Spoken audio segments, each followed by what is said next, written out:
CBN Universidade, na CBN Campina Grande.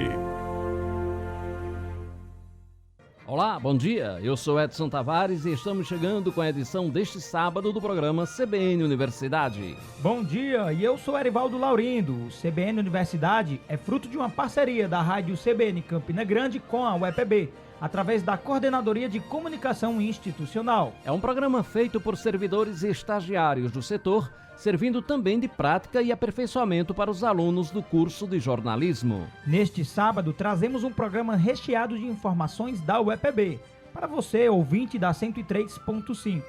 Vamos aos destaques desta semana. Mestrado em Ciências Agrárias está com edital aberto para a formação de nova turma. São 19 vagas no total.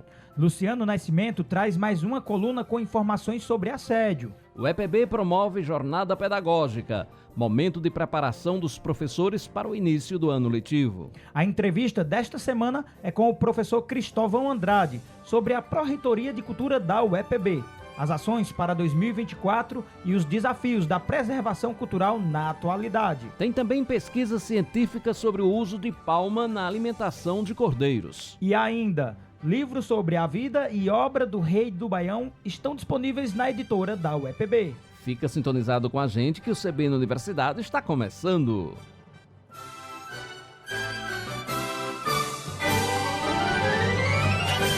Apresentação: Edson Tavares e Erivaldo Laurindo. A gente inicia o nosso programa de hoje com informações sobre a pós-graduação em Ciências Agrárias pela UEPB, uma iniciativa em parceria com a Embrapa Algodão, sediada aqui em Campina Grande. O edital está aberto, oferecendo 19 vagas para o mestrado já para esse semestre letivo 2024.1. São 12 vagas para ampla concorrência, 4 para candidatos negros, pretos ou pardos, quilombolas, ciganos, indígenas e pessoas trans, 1 para pessoas com deficiência e mais 2 vagas para candidatos com vínculo empregatício efetivo na UEPB e que possuam diploma de graduação. O mestrado em Ciências Agrárias estrutura-se na área de concentração agrobioenergia e agricultura familiar, com 3 linhas de pesquisa: energias renováveis e biocombustíveis, agricultura familiar e sustentabilidade e biotecnologia e melhoramento vegetal. O edital é voltado para pessoas com diploma de graduação reconhecido pelo MEC na área de ciências agrárias, que envolve vários cursos superiores. E onde se inscrever? As inscrições são online através do site da instituição, uepb.edu.br, e podem ser feitas até a próxima sexta-feira, dia 23 de fevereiro. Os candidatos serão avaliados através de prova de conhecimentos, entrevista e análise de currículo. A previsão do programa de pós-graduação em Ciências Agrárias da UEPB é que o resultado seja divulgado no dia 26 do próximo mês. Agora a gente se liga na participação de Luciano Nascimento no CBN Universidade, porque ele vai continuar abordando o tema assédio. Confere aí. Direito e Cidadania, com Luciano Nascimento. Bom dia a todos e todas os ouvintes do CBN Universidade. Nessa coluna de fechamento, digamos assim, pois iniciamos 2 colunas para tratarmos do tema denominado assédio, um tema sociológico e que conquista a natureza jurídico-normativa, mais especificamente do direito penal, das ciências criminais, enfim, do mundo dos crimes ou delitos na realidade jurídica brasileira. Na primeira coluna nos referimos e tratamos aqui, portanto, da fenomenologia denominada assédio sexual. Na coluna de hoje, a coluna de fechamento, portanto, trataremos da segunda categoria de assédio, a denominada assédio moral. E ela conquista, ou essa categoria, essa expressão linguística, assédio moral, conquista status jurídicos, digamos assim, status de natureza jurídico-criminal, a partir de iniciativas da Organização Internacional do Trabalho, com a edição e a publicação das suas convenções. No ano de 2019, a OIT, Organização Internacional do Trabalho, emite a Convenção 190, ao mesmo tempo que também publica uma recomendação, a recomendação de número 206. Muito bem. Qual a finalidade ou para as quais finalidades ou para qual ou quais funções essas estruturas de natureza de convenção internacional, uma categoria jurídico-política do direito, estariam presentes no mundo ou na realidade jurídica internacional e, obviamente, dos países nacionais, dos estados nacionais. A ideia da OIT era construir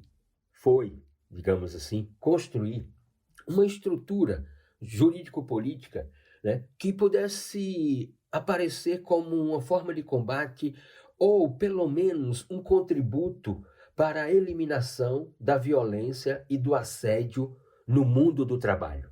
Essa era a finalidade ou a função para a qual as convenções e as recomendações passaram a ser criadas referente a essa expressão assédio moral. E seja a Convenção 190 ou a Recomendação 206, traz a conceituação, a definição do que seria assédio moral, que pode ser interpretada no conjunto de práticas inaceitáveis, né? Práticas de ameaça, comportamentos reprováveis, né? Na sua forma única ou reiterada.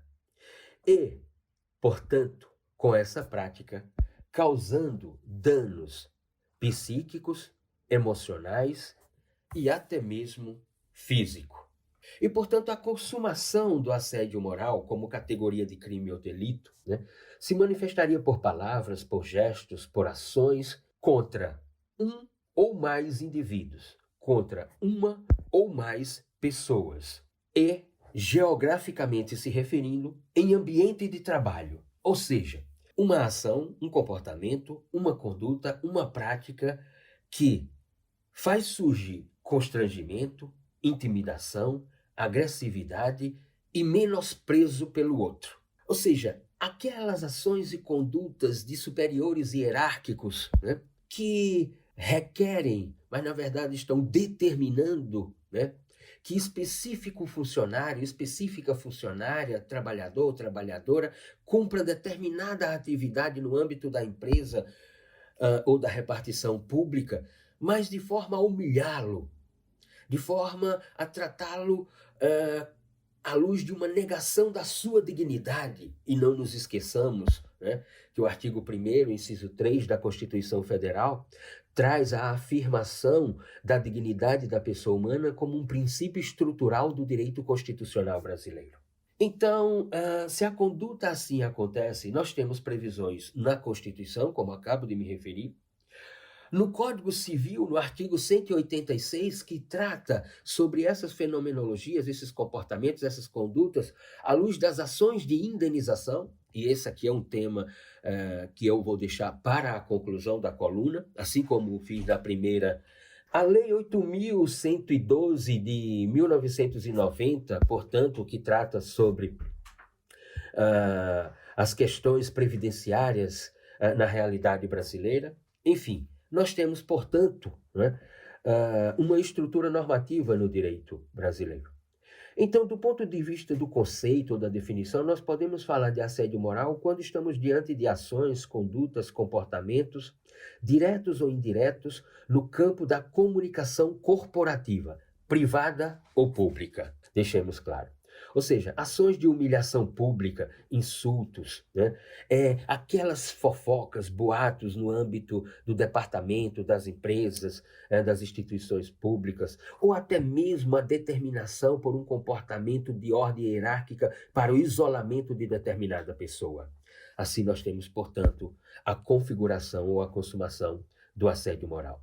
Ele, portanto, o tipo penal caracteriza-se por uma conduta prolongada, reiterada e abusiva contra trabalhadores e trabalhadoras, na forma específica, individualizada de determinada pessoa humana, digamos assim. No âmbito do trabalho, provocando desestabilização do indivíduo, da pessoa. O que, obviamente, origina danos de natureza da lesividade da dignidade humana da pessoa, conforme está na Constituição no artigo 1º, inciso 3, dano de lesividade psíquica, emocional e física, dano de fragilidade da personalidade do sujeito, da pessoa humana, enfim, uma série deles. O agente, portanto, o sujeito ativo do delito, portanto, tem que ter ou tem que estar numa posição hierarquicamente superior ao colega, à vítima, digamos assim. O crime, como nos referimos na primeira coluna sobre assédio sexual, o crime é de menor potencial ofensivo. A pena aplicada é de 1 a 2 anos e multa. Mas nós temos consequências no campo da rescisão do contrato de trabalho. E para as conclusões, como me referi na coluna de número 1, no que diz respeito ao assédio sexual, penso que ambas as categorias, assédio sexual e moral, não deveriam ser conduzidas para o mundo do direito penal, para o mundo das ciências criminais, para o mundo do crime ou do delito, mas para o mundo do direito civil à luz das ações de indenização por parte da vítima. Devemos mudar o paradigma nesse campo específico. Sabemos, naquela primeira tipologia, assédio sexual, que obviamente está lá dentro dos crimes contra a dignidade e a liberdade sexual da pessoa humana. Aqui, o assédio moral no campo dos crimes relacionado ao exercício funcional, ao desenvolver de uma atividade laboral, trabalhista. Mas, enfim, penso que não é o direito penal o instrumento adequado, portanto, para conduzir questões dessa natureza. Como me referi na coluna anterior, uma pena que seja dirigida ao bolso do sujeito ativo do delito doerá mais do que uma pena que tire a sua liberdade. Temos que reconstruir o paradigma da punibilidade no direito brasileiro. Na nossa posição, devemos deixar o direito penal para questões cruciais, para questões que não podemos mais dizer não há como não aplicar uma pena privativa de liberdade, uma pena de prisão, uma pena de reclusão ao sujeito ativo do delito. Mas em casos como esse, a nossa posição é de que as ações de indenização por parte da vítima, a indenização à vítima, a aplicação de uma pena ao bolso do sujeito ativo do delito terá um impacto de natureza social, um impacto de natureza jurídica, um impacto de natureza econômica e um impacto fundamentalmente de natureza civilizatória. Pois a nossa observação é de que, no Brasil, uma pena aplicada ao bolso tem muito mais impacto do que uma pena aplicada na retirada da liberdade do sujeito ativo do delito. A nossa posição, portanto, é de revisão, de reobservação do paradigma punitivo nas ações relacionadas aos tipos que tratamos aqui. Assédio sexual na primeira coluna, assédio moral nessa segunda coluna. Obrigado, Luciano, e até a próxima oportunidade. Agora é tempo da nossa primeira pausa nesta manhã de sábado, mas fica sintonizado que na volta nós vamos falar sobre a jornada pedagógica da UEPB na preparação para o início das aulas no período letivo 2024.1. E ainda tem dica de português com o professor Denis Medeiros. Voltamos já. CBN Universidade, na CBN Campina Grande. CBN Universidade de volta nesta manhã de sábado, e você que chegou agora, seja muito bem-vindo ao nosso programa que vai até às 10 horas da manhã. Estamos trazendo muitas informações sobre a Universidade Estadual da Paraíba. Nos próximos dias 21 e 22 de fevereiro, a Universidade Estadual da Paraíba realiza a sua jornada pedagógica. Esse é um momento de interação entre os docentes e servidores da instituição, com um planejamento estratégico para o semestre letivo 2024.1. A jornada pedagógica é realizada de forma online e reúne os professores de toda a graduação para um alinhamento visando as aulas que se iniciam no dia 26 de fevereiro. A pró-reitora de graduação, a professora Wagda Rocha, falou sobre esse momento. É um momento muito importante de reflexão para toda a comunidade acadêmica. Este é um momento de formação continuada de professores, e a UEPB zela pela formação continuada de professores. Nesta jornada pedagógica docente, nós abordaremos a inclusão social. Inclusive, a temática da nossa jornada será inclusão social, a função da sociedade. Logo no dia 21, nós teremos a abertura da jornada pedagógica docente, teremos uma palestra de abertura com a professora chilena Sandra Meza. Depois nós teremos uma mesa tratando da questão da pessoa trans na universidade E também teremos, né, mais uma mesa, uma roda de conversa, na verdade, discutindo a pessoa com deficiência sensorial dentro da instituição universitária. E também teremos ainda uma mesa discutindo as questões étnico-raciais também dentro da universidade.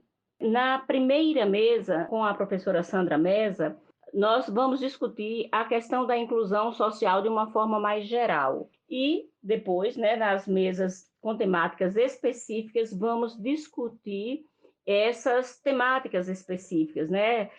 No caso da deficiência sensorial, discutir a pessoa cega, a pessoa surda no ambiente acadêmico. E aí também nessa mesa nós vamos ter uma visão da pessoa surda, da pessoa cega e também do intérprete da pessoa surda. Também na mesa que discute a pessoa trans, nós vamos ter professores, pessoas trans, né, que vão fazer essa discussão, homem trans, mulher trans, que farão essa discussão conosco. Tal como a discussão da pessoa cigana, né? Teremos estudiosos, uma pessoa cigana, uma pessoa quilombola, uma indígena, um indígena, inclusive, são dois, e também estudiosos que discutem a questão da pessoa negra dentro da instituição de ensino superior. Convidamos, portanto, a todos os professores dos 8 campos da UEPB a participarem da nossa jornada pedagógica docente. Será uma jornada pedagógica que acontecerá de forma remota, de forma a contemplar a todos os professores em todos os campos, né? As pessoas que estarão debatendo conosco são estudiosos da área, são pessoas que vivem essa realidade, que estudam essa realidade e que têm muito a contribuir para o nosso conhecimento, para o nosso fazer docente, neste momento em que a inclusão social de todas as pessoas se faz muito importante. Muito obrigada e espero o maior número possível, se não todos os professores, em sintonia conosco durante os dias 21 e 22 de fevereiro, que nós faremos a transmissão da nossa jornada pedagógica docente pelo canal TV UEPB. A gente se liga agora nas dicas de português do professor Denis Medeiros. É o Português Sem Segredos aqui no CBN Universidade. Português Sem Segredos, com Denis Medeiros. Olá, ouvintes, tudo bem? Hoje vamos começar relembrando uma regra que nunca é demais, o uso dos porquês. Primeiro, o porquê junto, sem acento, você vai usar em respostas explicativas. Ele foi porque quis. Já o porquê junto com acento, você vai usar quando o sentido é o motivo. Ele foi e não disse o porquê. Porquê separado com acento, você vai usar sempre que precisar no fim da oração, seja pergunta ou afirmação. E por fim, o porquê separado sem acento, você vai usar no início da oração, quando for uma pergunta. Quando puder trocar por pelo qual no meio da oração também. Agora, dicas sobre hífen. São várias regras, mas vamos trazer hoje 2. Os prefixos pró, pré, pós exigem o uso do hífen, sempre. Então, pós-revolução, pré-candidato, pró-vida. A segunda, o prefixo mal exige o uso do hífen quando a palavra seguinte começa com uma vogal, H ou L. Ou seja, mal lavado com hífen, mal intencionado com hífen, mal acabado com hífen. Terceira dica é sobre o verbo maquiar. A gente vê muitas influenciadoras digital, por exemplo, aí na rede social, dizendo eu maqueio, né? Na verdade, a conjugação do verbo maquiar é eu maquio, tu maquias, ele maquia, nós maquiamos, vós maquiais e eles maquiam.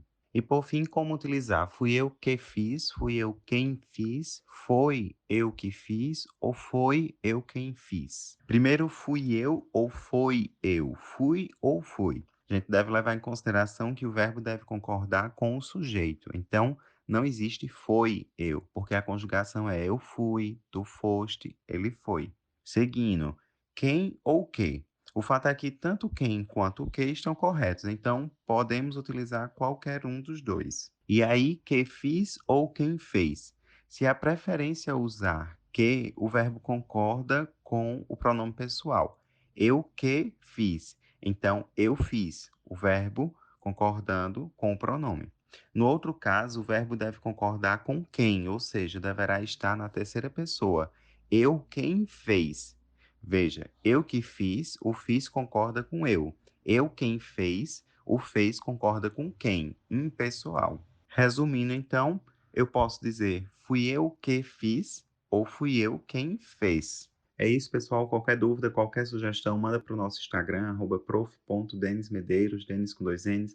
Vai ser uma alegria trazer essa interação para o nosso sábado, para o nosso Português Sem Segredos. Um abraço, bom fim de semana e vamos em frente. Obrigado, professor Denis Medeiros. E tem mais informação agora para os professores da UEPB. É que está acontecendo, através da Pró-Reitoria de Ensino Médio, Técnico e Educação à Distância, um processo seletivo interno para os docentes interessados em atuar nos cursos na modalidade à distância. As inscrições estão abertas até a próxima segunda-feira, dia 19 de fevereiro, e quem traz detalhes deste processo é a professora Vaneide Lima, responsável pela ProEAD. Dando continuidade ao projeto de qualificação docente aos profissionais da educação do Estado da Paraíba, uma proposta desenvolvida entre a Secretaria de Estado de Ciência, Tecnologia, Inovação e Ensino Superior e a UEPB, a Pró-Reitoria de Ensino Médio e Técnico e Educação à Distância lança mais um edital de seleção interna para recrutamento de professores. Esse certame visa selecionar docentes da própria UEPB que atuarão nos semestres letivos 2024.1 e 2024.2 dos cursos de licenciatura em Pedagogia, Letras, Português e Espanhol, História e Filosofia. Os profissionais que atuarão nesses cursos receberão bolsas da FAPESC, cujos valores constam no edital 01/2024 e os interessados têm acesso ao edital acessando a aba Processos Seletivos da ProEAD na página da UEPB. Além dos valores de bolsas, os interessados obterão no edital informações acerca do quantitativo de vagas, os cursos ofertados e as orientações necessárias para o processo de inscrição, bem como qual documentação necessitará no ato da sua inscrição. E a previsão do edital é que o resultado seja publicado no dia 18 de março. O valor da bolsa é de R$ 1.300. Os selecionados devem iniciar as atividades já no próximo mês, logo após a divulgação do resultado final. Agora vamos fazer mais uma parada e no próximo bloco do CBN Universidade tem entrevista com o pró-reitor de Cultura da UEPB, professor Cristóvão Andrade, sobre as ações da pró-reitoria ao longo deste ano. É um instante só, fica sintonizado aqui com a gente.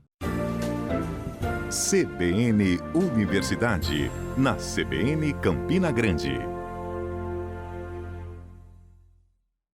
Estamos de volta com o CBN Universidade e com boa notícia sobre a UEPB. A Universidade Estadual da Paraíba está entre as 50 instituições de ensino superior com mais depósitos de propriedade intelectual no Brasil.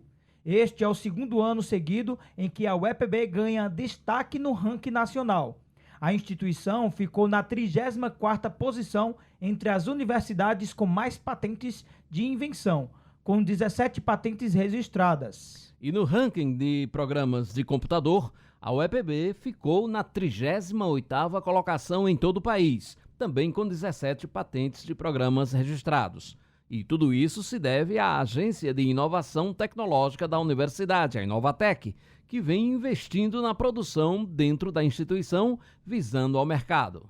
O ranking é do Instituto Nacional de Propriedade Industrial, o INPI.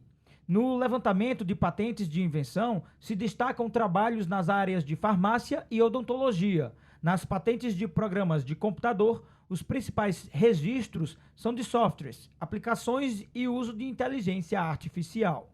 Agora é hora de nossa entrevista no CBN Universidade. Neste sábado, conversamos com o pró-reitor de Cultura da UEPB, o professor Cristóvão Andrade, sobre as ações da Procult que movimentam o cenário artístico e cultural da universidade. Professor Andrade, o senhor poderia explicar um pouco do surgimento e a importância da Pró-Reitoria de Cultura na Universidade Estadual da Paraíba? A Pró-Reitoria de Cultura ela surge na UEPB depois de toda uma experiência de envolvimento cultural da universidade desde 66, quando foi criada. A universidade sempre foi um braço muito forte com a sociedade no fazer cultural. E, diante de tantas experiências e das atividades e das ações internamente da instituição, viu-se a necessidade da universidade oferecer mais formação no campo das artes visuais, das artes cênicas, na música, no teatro, na dança e também em outros setores, como uma contribuição importante na formação cidadã. A partir dessa experiência, a universidade ela chega a criar o seu centro artístico-cultural. Ela construiu, em parceria com o Estado, o Museu de Arte Popular da Paraíba e o Museu Assis Chateaubriand, o Museu de Arte Cênica, o Museu de Arte Contemporânea. Além disso, criou os núcleos de cultura nos campos para que o fazer da nossa cultura ele fosse mais fortalecido. Todo envolvimento da cultura na instituição sempre reforçou a importância da liberdade, da diversidade, da inclusão, da democracia e da ciência. A universidade deixa de ser apenas uma tríade ou um tripé ensino, pesquisa e extensão, mas ela vai implantar, junto com outras universidades do Brasil inteiro, o setor da cultura, que foi a Pró-Reitoria de Cultura, extremamente envolvida nas ações culturais de todo o estado, principalmente Campina Grande. Estamos no início do ano e gostaríamos de aproveitar para perguntar, professor, como está a programação da Procult para 2024?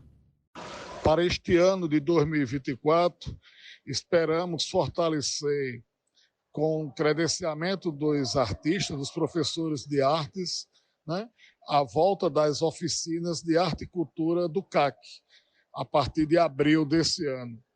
Pretende também fortalecer o apoio aos mestres e às mestres de cultura popular, fazer um grande evento envolvendo o cordel, a música e a dança em toda a universidade, em todos os campos, e também realizar um festival de arte e cultura na instituição, mostrando os talentos e os valores que a própria UEPB possui no seu interior.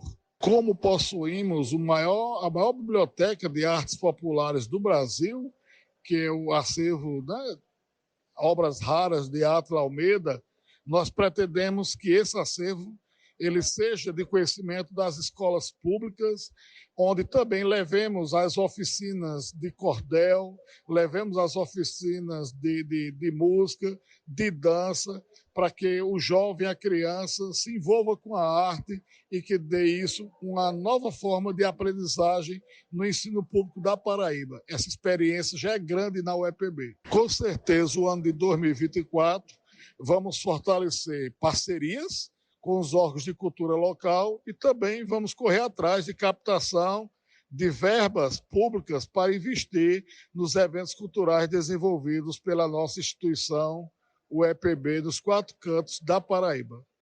São muitas ações culturais previstas. E como o senhor falou, está prevista a reativação do Centro Artístico Cultural, o CAC, né, na antiga Faculdade de Administração.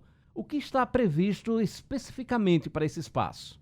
O Centro Artístico Cultural, ele com certeza voltará às oficinas dos diversos cursos que ali realiza, como também fortalecer parcerias e abrigar ainda mais os grupos de cultura existentes em Campina Grande.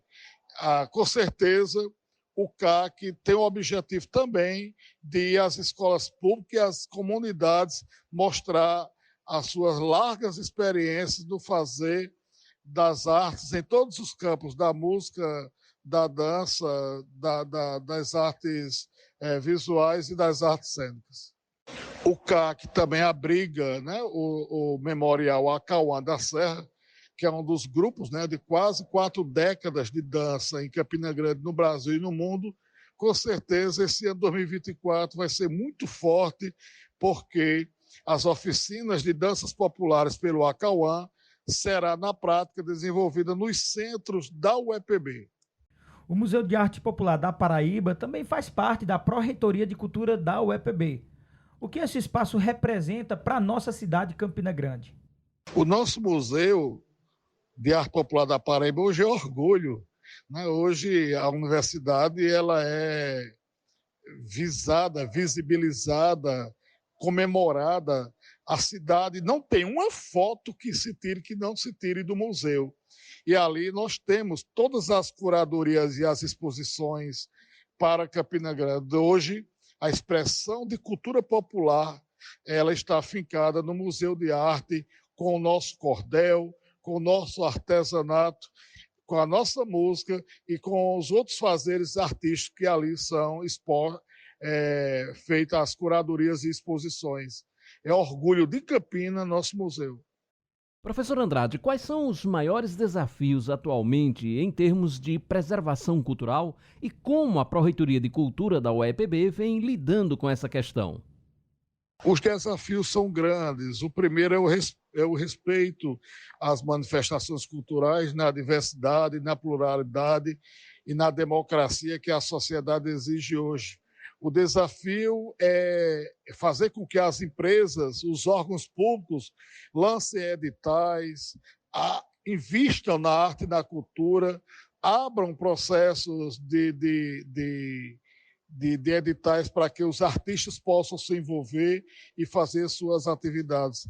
Esses desafios são grandes, mas a gente entende que com o novo presidente, com investimentos do governo do Estado e com os editais postos e a universidade fortalecendo seus campos de cultura, nós vamos, com certeza, fazer um grande ano para a cultura na UEPB.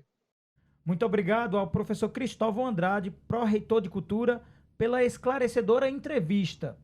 E antes de chamar o intervalo, tem uma notícia sobre o funcionamento dos campos da UEPB. É que com o período de recesso acadêmico, o horário das atividades administrativas e institucionais foi modificado e a portaria que regulamenta esse horário foi prorrogada. Sendo assim, o funcionamento administrativo de todos os setores da UEPB segue das 7 da manhã até 1 hora da tarde, até o dia 23 de fevereiro deste ano, ou seja, até a próxima sexta-feira. E quando iniciar o período letivo 2024.1, previsto para o dia 26, o horário dos serviços administrativos volta ao normal, com atendimento nos turnos manhã e tarde. Agora sim, vamos fazer mais uma pausa no CBN Universidade. E no próximo bloco tem informação sobre uma pesquisa que está sendo realizada no campus de Catolé do Rocha, contribuindo com a baixa no custo de criação de animais. E ainda os detalhes do livro Rei do Baião, publicado pela EduEPB. A gente volta já. CBN Universidade, na CBN Campina Grande. Voltamos para o último bloco do CBN Universidade, trazendo agora os detalhes de uma pesquisa que vem sendo desenvolvida no campus de Catolé do Rocha, que estuda o uso da palma forrageira para a alimentação de cordeiros, garantindo menor custo para a criação e mais viabilidade para a prática na região. E o melhor, o que foi analisado dentro da academia está sendo compartilhado com pequenos criadores da região. O repórter Eduardo Matias conversou com o pesquisador responsável e traz mais detalhes sobre essa iniciativa. Um projeto de iniciação científica na Universidade Estadual da Paraíba avaliou o desempenho bioeconômico de cordeiros alimentados com ração à base de palma forrageira, uma espécie de cacto adaptada ao semiárido brasileiro. O professor e orientador do projeto, Felipe Cartacho, explica o que motivou o início da pesquisa. Ele teve como finalidade, objetivo, utilizar uma alta proporção de palma na ração, que foi de 80% da matéria natural, e para o quê? Para justamente reduzir a proporção de milho na ração, tendo em vista que a palma tem uma alta concentração de energia, em torno de 75% de NDT, que são os nutrientes digestivos totais quando comparada com o milho, e ela pode substituir parcialmente o milho, reduzindo dessa forma o custo com esse concentrado convencional que em determinadas épocas do ano, principalmente nas épocas mais secas, o seu preço aumenta muito e pode até inviabilizar alguns sistemas de produção de carne e de leite. O problema da palma é a sua baixa fibra, né? E essa fibra, se não for bem balanceada a ração, ela pode ocasionar alguns distúrbios metabólicos, como, por exemplo, diarreia. Mas no presente projeto, nós utilizamos como fonte de fibra o feno de búfalo, que tem na região, também é outra forrageira adaptada às condições semiáridas do Nordeste brasileiro, e com isso nós utilizamos uma proporção de 4,65%, e isso proporcionou que os animais não tivessem diarreia, né? As fezes ficaram no score ideal para alimentação com palma. Então, isso tudo vai repercutir numa economia para o produtor, tendo em vista que, ao invés de ter que adquirir concentrados energéticos, como o milho, ele vai reduzir a sua compra para utilizar a palma. Outra vantagem é que, devido à sua alta umidade, na presente pesquisa, né, foi constatado que os animais eram para consumir entre 3 e 4 quilos de água e só consumiram 520 ml de água por dia por animal. Além de contornar situações de escassez, a palma de forrageira ajudou na redução do consumo de água dos cordeiros em 20%, garantiu o aumento do peso dos animais em mais de 14 quilos durante o período de confinamento e promoveu uma margem bruta de lucro superior a R$ 62,00 por cordeiro. Desta forma, a pesquisa mostrou aos criadores que é possível usar palma forrageira na fase de terminação, que é quando os animais são alimentados para atingir determinado peso, e assim reduzir o custo de criação com alimentos e aumentar a sustentabilidade para a região. A partir do resultado positivo da pesquisa, o professor dá mais detalhes de como foi trabalhado o processo de compartilhar o conhecimento gerado para fomentar o desenvolvimento local na região de Catolé do Rocha.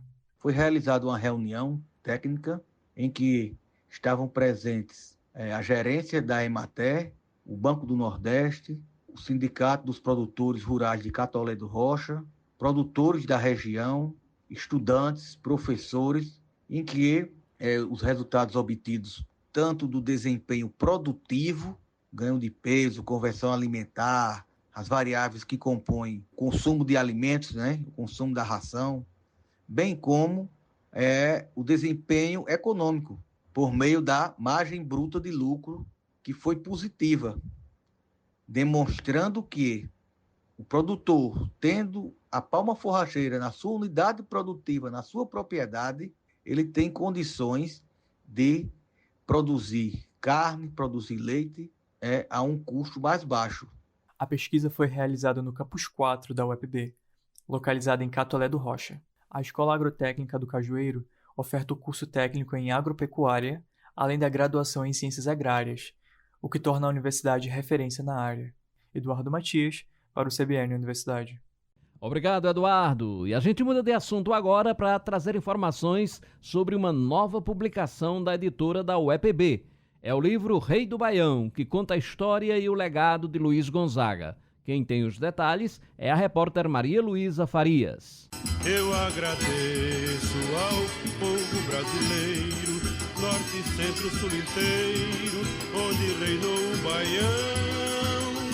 Se eu mereci minha coroa de rei, esta sempre eu honrei, foi a minha obrigação. A canção A Hora do Adeus fala sobre o reinado de Luiz Gonzaga no Reino do Baião. É usando este mote que o pesquisador Francisco Vieira Nóbrega, o Chico Nóbrega, escreveu o livro Reino do Baião, uma das obras mais esperadas sobre a vida, trajetória de Luiz Gonzaga e a história do estilo musical e cultural que conquistou o país no século passado. O livro tem o selo Latos 2023 e está na versão e-book no site da editora da Universidade Estadual da Paraíba. Ele foi publicado digitalmente pela Edu UEPB com acesso gratuito. O título foi publicado no dia 13 de dezembro, data que marcou o aniversário de 111 anos do Gonzagão, e que foi instituído também como o Dia do Forró. Cantava solto que nem cigarra vadia, e é por isso que hoje em dia ainda sou rei do Baião. O trabalho do pesquisador Chico Nóbrega é um mergulho na existência de Gonzaga, demonstrando que da vida nasceu a inspiração para a música. A pesquisa se aprofunda na carreira, explora as parcerias do Rei do Baião com mais de 240 compositores e fala sobre a consolidação desse gênero que se popularizou na voz de Seu Luiz.